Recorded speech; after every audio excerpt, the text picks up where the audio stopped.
practice on the course, I always like to have a handful of putters, and then just to practice repetition, which is that's what I like to way I like to practice muscle memory and repetition. So BT or hard daggers, I got 4 of those. Those are only for putting. I don't really throw those too much, just for putting with. And onto the putters that I do throw. Yeah, that looks like I have 3 BT hard harps. These are, I have one that's pretty used and beat up, and that's for more of straight shots. I throw it sidearm and backhand up shots, so I like the BT hard harp for that. And this is one of the first few discs in my bag actually. So this is my go-to disc. I know exactly how it's going to fly. So BT hard harp, that's my oldest one. And then my medium broken in one. It's not really stable, and it's not really too understable. It's pretty just mostly straight.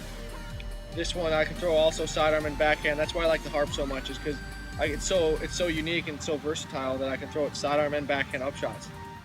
So I really like the fact that I can do that, and that's why I choose the hard harp.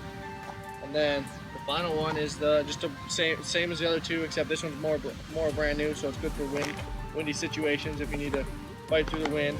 And that's just one of my newer additions for the harps. 90 and under, I'd say 90 or 100, right? 100 is probably pushing it. If I ripped it really hard, I could throw it 100, but anything under 90 is probably That's my max distance. Yeah. So yeah, that's the harp. It's really controllable, and I like the grip on it. I like that I can throw it sidearm and backhand. And the last putter for the throwing putters is my Retroline Mercy. This one's pretty beat up. I like it because I know exactly how it's going to fly. It's going to fly pretty straight and a little bit understable just because it's beat up a little bit. But I know that if I throw it pretty hard, it's going to flip up and fly straight. So this is my go-to upshot mid-range upshot putter is the Retroline Mercy. And so my only 2 mid-ranges I have right now are my signature compasses. I saw some of you guys were brought up for me to sign, but this one's more brand new. I like to keep as you can see, I like to keep the same model of discs and just different stages of wear. So for the compass, this one's my newer one. This one's my straighter one that's been broken in for a while, and so yeah, I like to just keep the same model, like just with the putters and that I have. I like to do the same thing with the mid ranges and the drivers, just so that way I know I'm just gonna be consistent, and I know what I'm gonna get into when I get a new disc. And if I lose it, I can just replace it, no problem. If I lose it, I can just get a new one and replace it, no problem. So yeah, I like to keep pretty much the same model, just different. Some are stable and some aren't. So I just like to keep all different variations of the same model. So 2 compasses, one's straight and one's pretty overstable. And now I'll go into my fairway drivers. And for my fairway drivers, my main sidearm disc for like control shots is a Felon, and I've got 4 Lucid Felons here. And just like with the putters and the mid ranges, I have all different stages of wear. This one's my older one, so it's going to fly a little bit straighter than the normal new ones. And I like that just because I know exactly what it's going to do, and it's been in my bag for so long. I've thrown it a lot. I feel like I have connections with the older ones. So that's the old one that's pretty beat up, and then these 3 are pretty newer. I have a first run, this one's a first run, and this one's a prototype. Just pretty much the same thing as a Lucid, just a little different plastic. And this is my newest addition for the Felon. Is pretty overstable for wind and pretty overstable finishing shots.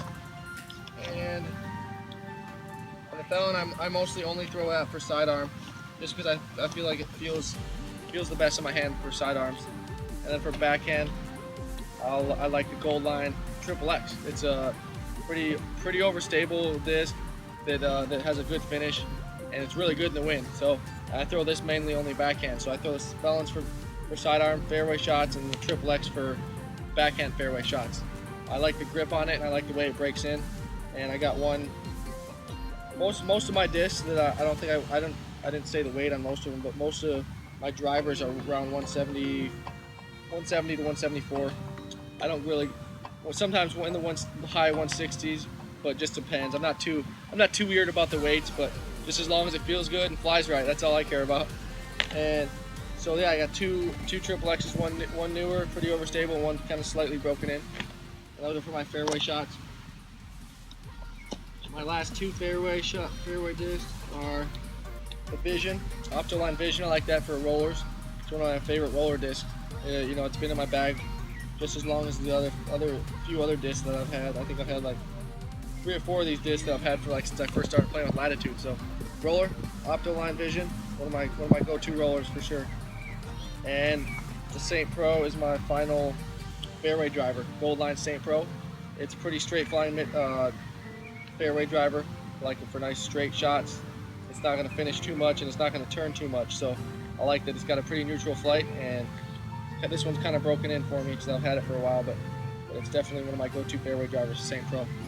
Onto my longer range drivers. I have 4 enforcers. Like I was telling you earlier, I like to keep a few of each of the same model and just keep breaking in certain discs more than others, so that way they fly different. But this is one of my it's a Fusion enforcer. I have 3 Fusion enforcers and 1 Lucid enforcer, and you know, like I said, all different stages of wear. This one's one of the first ones I have put in my bag, so it's pretty beat up. And then this one's my purple one is my straighter one. It's not really beat up and it's not really overstable, and so this one is one of my go-tos. And this green one's a good one. It's pretty overstable. It's good finish in the wind. Not going to get it's not going to get messed with the wind too much. So that's my go-to wind disc. And this is my most overstable one, Lucid enforcer. Pretty domey, pretty good in the wind, and it really holds a good line. You can throw it pretty hard, and it's not gonna, you don't have to worry about it flipping over. So the Lucid enforcer, the enforcers are my go-to main distance drivers. And so my other roller, I showed you guys the Vision, which is my straighter roller, and this Havoc is my quick flip roller. I hit a roller down and kind of get a quick flip out of it. Since it's pretty understable, this is a Goldline Havoc, and this is good for shots I need to throw rollers with. It'll finish hard right, and don't have to worry about it cutting straight. And Goldline Stiletto, that's also one of the first discs I put in my bag, and you know, it's really nice because I've thrown a lot of shots with it. I know exactly what it's going to do. It's not exactly super overstable like most stilettos because it's broken in, but this is my go-to. If I just need to throw a shot, I know exactly what it's going to do. The stiletto is this one is really trustworthy. And then my final disc is the Biofusion Defender, my newest addition to the bag. I throw it for sidearms. It's got a good grip. It flies far. And it's really dependable. So I really like the new Dynamic Disc Biofusion Defender. It's my newest disc. So that's about it for my bag. Snap the wrist. Do that? Yeah. Bend it before you throw it. There you go. Wow. Nice shot. It's crazy. And it's a good thing to have because now you guys can pay attention to what I'm saying. You know, and it's easier. So I want you to loosen the wrist, tighten this grip. Not too tight, but just firm so it feels good. And I want you to be able to, there you go. Because before, I bet you I wouldn't have been able to do that because you would have been too tight. So what I want you to do is I want you to load your wrist like that. And when your arm comes through, I want you to reach back like this. Your arm comes through, you snap like that. So, bam. Like, so your arm, yeah, exactly. Arm and then snap at the end. That's your follow through, your snap. Okay? So I want you to bend your wrist before you even throw, like this, and loosen it up if it's too tight. There you go. Tight grip for a loose wrist. It's going to feel weird, but that's how you want it to do. You come through and just snap. Feel that? So bend it right now, yeah. There you go. See how it turned over a little bit? That was good. And it's gonna take a while to figure out your release because you're using your wrist more than you think. There you go. It's all right. And also, what I want you to do, what you're doing is you're going like this. oh yeah. And all your weight's right in your front foot before you even throw. So I want you to keep your weight back and then throw. So if you keep, it's a combination. There's a bunch of different stuff to it, but once you figure that out, you're getting the wrist snap part down. So put your weight back. Yep. There you go. That was better. That's better. But it's really all about, you see what I'm saying? Like the other one, you felt it probably. You want to throw a turnover, you go like this and snap on that angle. All right. Hyzer, same way. Snap on that angle. See what I'm saying? And you do all this stuff the same. You just line up your feet correct, different, and your wrist, and that's all. Ed, come on. There you go. Body, and the arm is the one guiding the disc. But really getting that pop off of your back leg. And go back, however you putt, it might be like this. You putt forward. It doesn't matter whether you're down or out. It applies to all different putting styles. The basic gist of it is going down, pushing off that back leg, just like a sidearm. Going back, pushing off that, and you're supplying that power, and your arm is really just guiding the disc into the basket. And like I said, that helps when you start getting farther out to supply the power a lot easier. And that, like I said, that's the number one rule that I can tell all you guys without changing your putting too much. It'll help you automatically right away. Instead of going through, which I will do in a second here, is go through each one of you and show you exactly what I'm talking about with that. And once, just like a sidearm, I was telling you with most of you guys with the wrist, you know, that'll help almost instantly. Is the weight shift because it'll feel like effortless power because you're not just trying to fling your wrist towards the basket. You're using your lower body to supply the power, and your arms, just as long as your arms moving in the right direction. You know, that's the thing is you want to eliminate your misses to high and low on a basket. Obviously, you never want to miss, but for me, the left and right misses is a lot harder to correct than it is to a high and low because, like I said, the high and low misses is most of the time is your rhythm is off, like I was telling you earlier. Is either you go too early with your weight before you putt and you're already pointing towards the ground, or you're too late. So where you don't really slip, you're just pointed up and you're never really hop forward to get your weight shift correct. And so that's another thing with putting is you want to eliminate, you know, the left or right miss. You gotta, you know, obviously you gotta judge how high and how low to putt it. And with that timing, the rhythm thing, that helps a lot. Just to eliminate most of the time, it's gonna be a high or low. Obviously not all the time.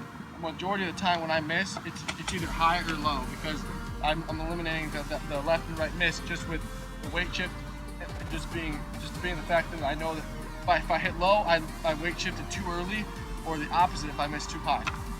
And so I'm going to demonstrate exactly what I mean by that, and then I'll help almost all you guys instantly. You have any other putting questions? You want to? I'll answer them now. Otherwise, what's up? Grip. Yeah. So. Just like a sidearm grips, everyone's got their own grip. But for me, I like to hold the three fingers on the bottom and the pointer finger on the rim like this. So that's my grip. That's what I prefer. Some people prefer a little bit more in like this. Some people, you know, it just depends on what you prefer. Have you preferred to put this under? Some people do that. I don't prefer it, but just like I said, it's all preference. You know, I wouldn't say it's bad or you know it's just what you prefer. You know, I wouldn't. Putting grip is all, you know, everyone's got their own way to do it. But for me, I like to hold it like this. And it's always the same, like outside the circle putt. Yeah, I hold it the same no matter where I'm putting from. And even throws, most of the time I'll hold it the same, except I'll bring them in a little bit more. Back and really push up. There you go. And that'll help when you get like farther a little bit. So that way I can get this tiny little wrist pop at the end. So basically what I'm doing is I've got the little bit, and I do it the same every time. You know, some people cock the wrist sometimes, not the other times. But to have a consistent release on a putt, you want to make sure to bend your wrist the same every time. So that way when you're practicing, and always in a tournament, whatever, it's always the same. It doesn't matter how far you are. The farther you go, the more body action. Exactly, your lower body. So if I'm putting from here, I'm going to go like this. Just kind of snap my wrist. If I'm going all the way. How do you get the wrist power? Because I thought you're going down like that, yeah, flipping straight. Yeah, you know, that could be right. So I'm bending like this. I'm going down, actually like this, and coming up straight like that. Right. There you go. So all you do is maybe the a wrist, little yeah, bit. the wrist, exactly. Wrist pop. Not like that. So your fingers have a lot to do with it too. So my wrist, so what I'm doing is my wrist is going forward and my fingers are pushing up under the disc. So I'm going like this. I was kind of trying to do it in slow motion, but you see like that. I'm going like trying to go up and out. So I'm going pushing up on the disc and pushing up and out at the same time.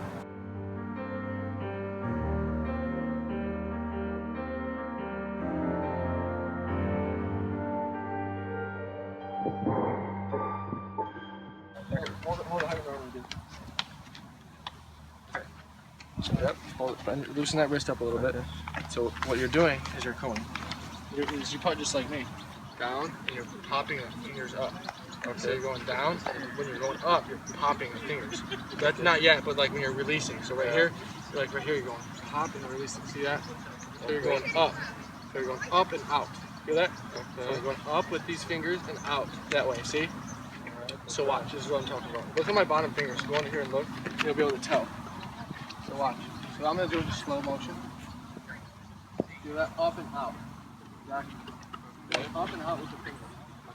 And so that way, look, all up and out. My fingers only have one place to go, up and out. So easy. Right? No, I know. Hi, I'm Ricky Wysocki, and I just want to give a shout out and say thanks to all the Chilli Disc Golf Club members for coming out to the clinic, and look forward to seeing you again next time. Now you know how to putt, I'm going to show myself how to putt.